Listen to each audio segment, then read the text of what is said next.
Mary Catherine Edwards was the kind of person everyone in Riverside trusted until the day she was found dead in her own home, and the peaceful town was shattered.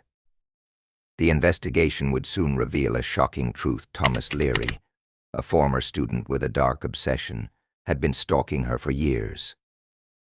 But what started as a quiet, unsettling fixation would soon spiral into a chilling, calculated murder, forcing the town to confront a terrifying question: how well do we really know the people around us? On a crisp autumn morning in 1996, the tranquility of Riverside was shattered. The small town, known for its quiet streets and tight-knit community, found itself thrust into a nightmare when Mary Catherine Edwards was discovered dead in her home. Mary, a beloved schoolteacher in her early 30s, had lived alone in a modest two-story house on Maple Street. Neighbors described her as friendly but private, a woman who devoted her life to teaching middle school students and seemed content in her quiet routine. She was well liked in town, known for her kindness and her deep love for her job, with no known enemies. Her death came as a shock to everyone. It was a Friday morning when the neighbor, Mrs. Harper, noticed that the front door of Mary's house was ajar. Mrs. Harper had grown accustomed to seeing Mary's car parked outside every day and found it odd that it was missing. After knocking on the door and receiving no answer, Mrs. Harper grew worried and called the police. When officers arrived, they entered through the open door, finding Mary's lifeless body in the kitchen. It was clear from the outset that something terrible had happened. The house was quiet, unnervingly still, and there were no signs of a struggle. The scene appeared almost too perfect, too staged, as if the killer had taken care to leave no trace behind. The police couldn't find any evidence of forced entry. The door had been unlocked but not broken down. No windows had been tampered with, and nothing seemed to be missing from the house. Mary's personal belongings, including her wallet and keys, were still on the kitchen counter. There was no sign of robbery or a fight. It was as though whoever had been inside knew Mary and had planned this with a cold, calculated precision. There was nothing about the scene that made sense. The police quickly secured the crime scene, and the detectives began their work. They found that Mary had been struck in the head, the cause of death determined to be blunt force trauma. It wasn't a random attack, it was deliberate. But why would someone want to kill her? And who could have done it? Her life had seemed so normal. She wasn't involved in any scandals, didn't have any reported issues with colleagues or friends, and there were no signs of tension in her personal life. As the investigation unfolded, detectives discovered a small, peculiar detail that would become the first clue in what would turn out to be a long and baffling investigation. On the kitchen table, partially hidden beneath a stack of papers, was an envelope. It was unmarked, and inside was a single, cryptic line written in fading ink. "You can't hide forever." The message was strange, unsettling, and completely out of context with everything known about Mary. No one knew who could have sent it, or why. But the detectives couldn't shake the feeling that this was more than just a random, violent act.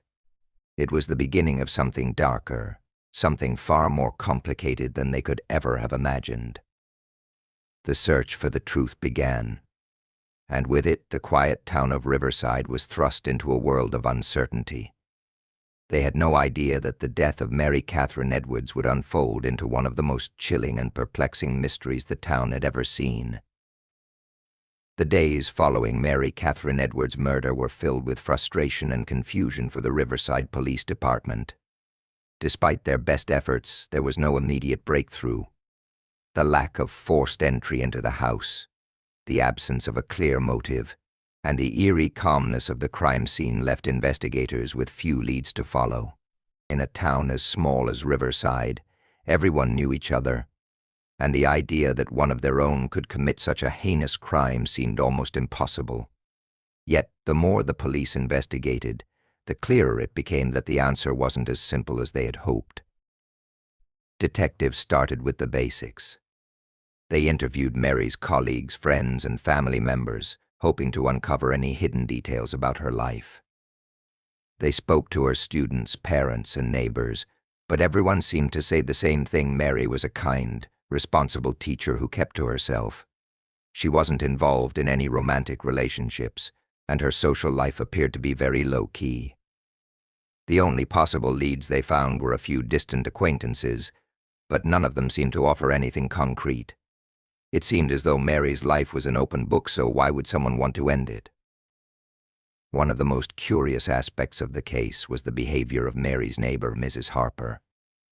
Mrs. Harper had been the one to notice the open door and call the police, but there was something off about her story. She had mentioned that she saw Mary's car parked outside earlier that day, yet when investigators checked, they found that the car had been parked there for nearly 2 days. It was an inconsistency that didn't seem to add up. Why had Mrs. Harper said she saw the car just that morning when it had actually been there much longer? After further questioning, Mrs. Harper's story became even stranger. She had claimed that she had heard nothing unusual the night before, but several neighbors later reported hearing the barking of a dog late into the night. It was a small detail, but one that stood out. Mary's neighbor had a large German shepherd named Rex, known for his protective instincts. The dog was always vocal, especially at night when someone approached the house. But that night, Rex had been strangely quiet. The neighbors found it odd, as the dog's bark could usually be heard from blocks away. The fact that Rex had not reacted to the presence of a potential intruder suggested that something had happened to him, something that prevented him from alerting the neighborhood to the crime. Investigators revisited the house to look for anything they might have missed. It was there that they found something odd behind a nearby bush: an empty syringe. The discovery of the syringe changed everything. It wasn't just an ordinary needle. It had traces of a powerful sedative inside. Further analysis revealed that the sedative was strong enough to incapacitate even a large, healthy dog like Rex. It was clear that someone had deliberately drugged the dog to keep it from barking. This discovery raised a chilling possibility: the killer had been methodical. They had taken steps to ensure that no one would hear or see them, not even the dog. This new piece of evidence suggested that the murder had been planned for some time. Whoever had killed Mary had known her routine, understood her life, and had even anticipated the possibility of Rex alerting someone to their presence. It was now evident that this was no random crime. The killer had known exactly what they were doing, and the more detectives uncovered, the more it seemed like they were dealing with a predator, someone who had carefully and deliberately stalked Mary. The investigation was beginning to turn toward one crucial question: who in Riverside could have the knowledge, the planning, and the cold-blooded nature to carry out such a calculated murder? And most disturbingly, was this person still watching, still waiting? The police were no closer to an answer, but they were beginning to understand that the real investigation was only just beginning. The search for answers in the murder of Mary Catherine Edwards grew more desperate with each passing week. The community of Riverside, once calm and idyllic, was now fraught with fear and suspicion. Everyone seemed to have a theory, but none of them led anywhere useful.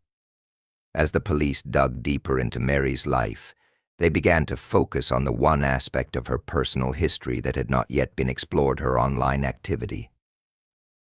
Mary had always been a private person, but her colleagues and family knew that she spent some of her free time on the internet, particularly in a literature-focused online forum. She had never spoken much about her online interactions, but there was one name that kept coming up when investigators spoke to her friends and family: Thomas Leary.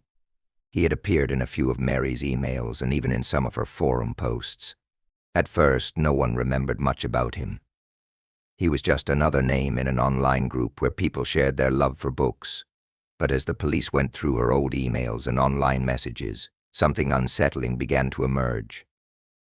Mary had, at one point, engaged in regular communication with Thomas, a former student from when she had taught at a nearby high school several years earlier. Their exchanges had started innocuously enough, sharing book recommendations and discussing various literary topics. Over time, however, the nature of their correspondence shifted. Mary had mentioned in one email that she was uncomfortable with Thomas's increasingly personal questions, and she had expressed her desire to keep their interactions strictly professional. Yet, despite her attempts to set boundaries, Thomas persisted in sending messages that grew more obsessive.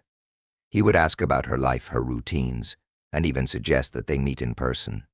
When Mary ignored his requests, his messages grew increasingly erratic, and soon he began writing things that hinted at a deeper fixation. It became clear to investigators that Thomas was not just a casual acquaintance. He had become deeply obsessed with Mary. The police learned that after his high school years, Thomas had disappeared from the radar of those who once knew him. He had no steady job and his whereabouts were unclear. But it was evident that his feelings for Mary had not waned. As Mary's rejection of him became more apparent, Thomas's obsession appeared to have festered, turning into something far more dangerous than a mere infatuation. Further investigation into Thomas's background revealed even more disturbing information. He had been a troubled student, often erratic and difficult to handle, and Mary had been one of the few teachers who tried to help him. After leaving school, Thomas had fallen into a deep depression, and there had been rumors about his involvement in minor criminal activities. His online behavior towards Mary showed a pattern of someone who struggled with rejection in unhealthy ways, and investigators began to wonder if his obsession had pushed him to commit an unthinkable crime. The more they uncovered, the clearer it became that Thomas Leary was at the center of their investigation. But there was still no solid evidence tying him directly to Mary's murder. He had vanished after their last communication, and there was no sign of him anywhere in Riverside. The police felt they were closing in, but they still didn't know where to look. Then, just when it seemed like they had reached a dead end, a new lead emerged. One of the officers, revisiting old records, discovered something alarming. Thomas Leary had applied for a job at a local library under a false name. He had somehow managed to slip under the radar, living in Riverside all along, hiding in plain sight. The chilling realization dawned on the investigators. Thomas had been in the same town the entire time. He had never left, and now they were closer than ever to uncovering the truth behind Mary's murder. As the investigation progressed, the pieces were falling into place. The clues suggested that Thomas had stalked Mary for months, even years, planning his move with terrifying precision. But the question remained, would they catch him before he disappeared again? As the investigation into Mary Catherine Edwards' murder grew more intense, detectives were faced with an unsettling realization: their primary suspect, Thomas Leary, had managed to stay one step ahead of them for months. After the discovery of his false identity and employment at the local library, they launched a thorough search of his known whereabouts. But each time they thought they had him cornered, he seemed to vanish without a trace. It was as if he had been living under the radar all along, carefully blending into the community while keeping his dark secret hidden. The breakthrough came when a convenience store clerk, who had recalled seeing Thomas buying sleeping pills the night of Mary's murder, came forward with a crucial piece of information. The clerk vividly remembered the interaction, noting how Thomas appeared anxious and kept glancing around, as if afraid someone might be watching him.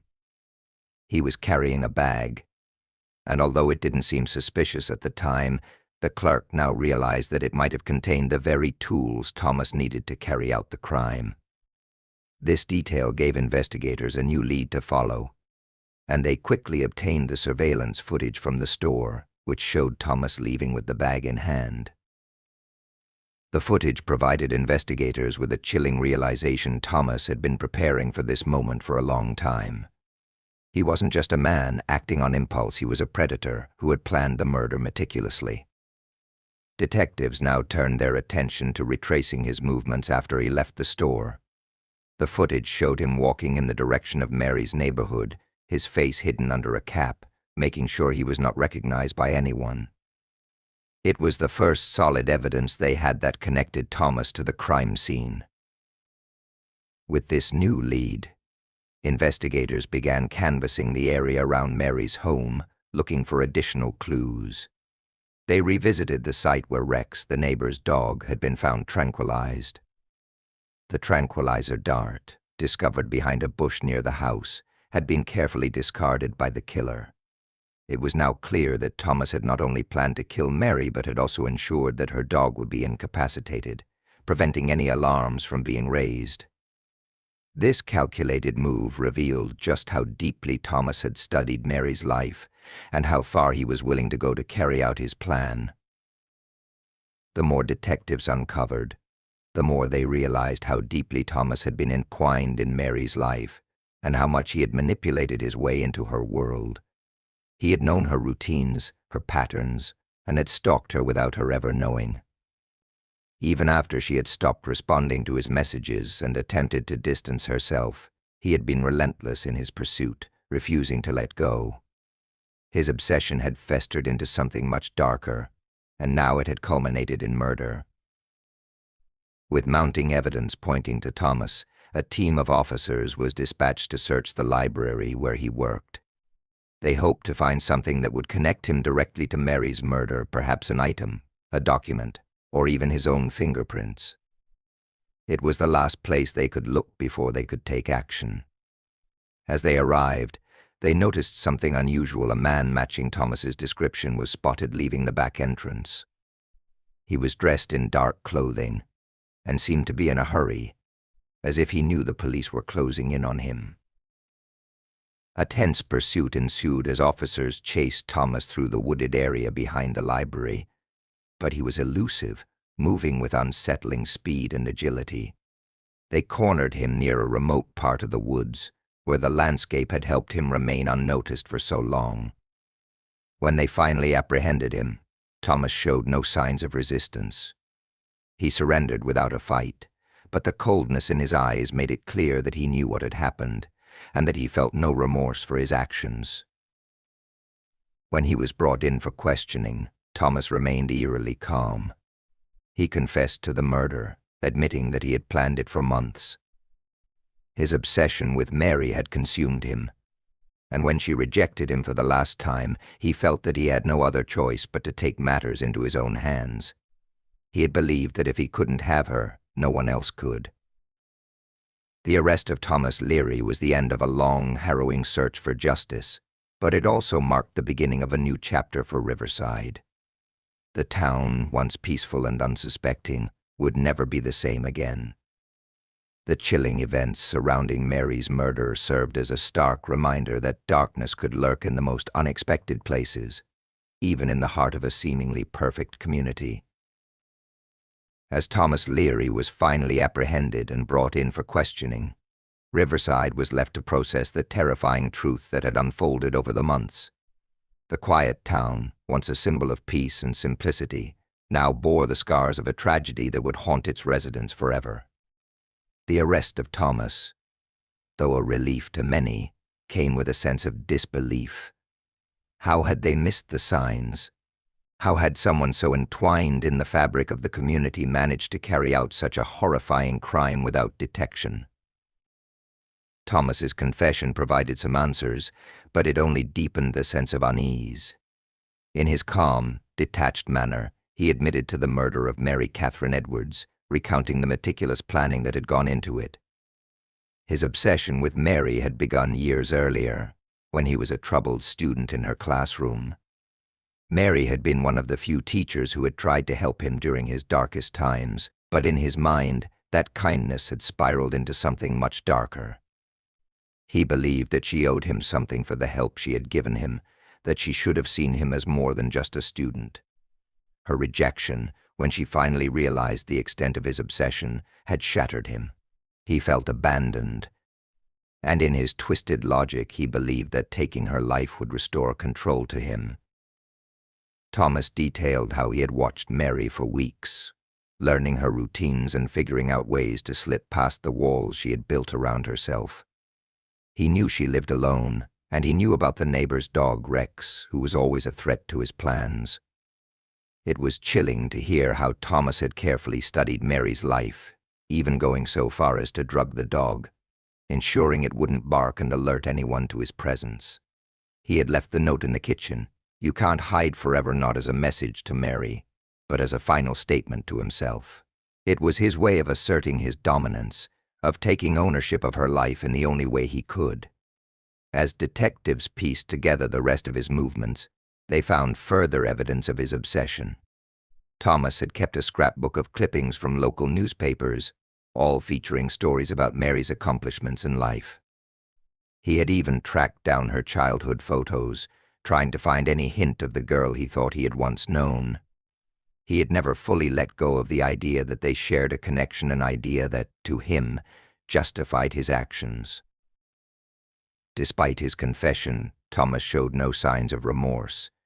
His calm demeanor during the interrogation made it clear that he saw his actions as justified. He believed that Mary had somehow wronged him, and he was simply correcting the situation. His inability to empathize with the pain he caused was perhaps the most chilling aspect of the entire ordeal. For him, it wasn't a crime, it was a twisted form of closure. The trial that followed was a drawn-out, agonizing process for Mary's family, friends, and the people of Riverside. The small town had never seen anything like it, and the courtroom was filled with tension as the details of Mary's life and her tragic end were laid bare for all to see. Mary's family, though devastated, spoke about her legacy with pride. They emphasized her selflessness as a teacher, the love she had for her students, and the joy she brought to those around her. In the face of such heartbreak, they made it clear that Mary's life was far more than the tragedy that had taken it. Thomas Leary was sentenced to life in prison, but for many the justice was cold and hollow.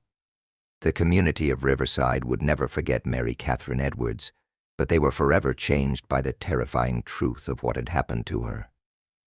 The quiet streets that once held the promise of safety now felt eerily uncertain. The memory of Mary's kindness, her dedication, and her tragic death lingered in the hearts of those who had known her, and for the rest of the town, it served as a grim reminder of how hidden darkness can be, even in the most seemingly peaceful places. As for Thomas, locked away in a prison cell, he would spend the rest of his life behind bars, his obsession finally extinguished. But the town of Riverside, haunted by his presence for so long, would struggle to heal. Though they had caught the killer, they could not undo the damage that had been done. Mary Catherine Edwards' death would forever cast a shadow over their community, and her memory would never fade from the minds of those who loved her.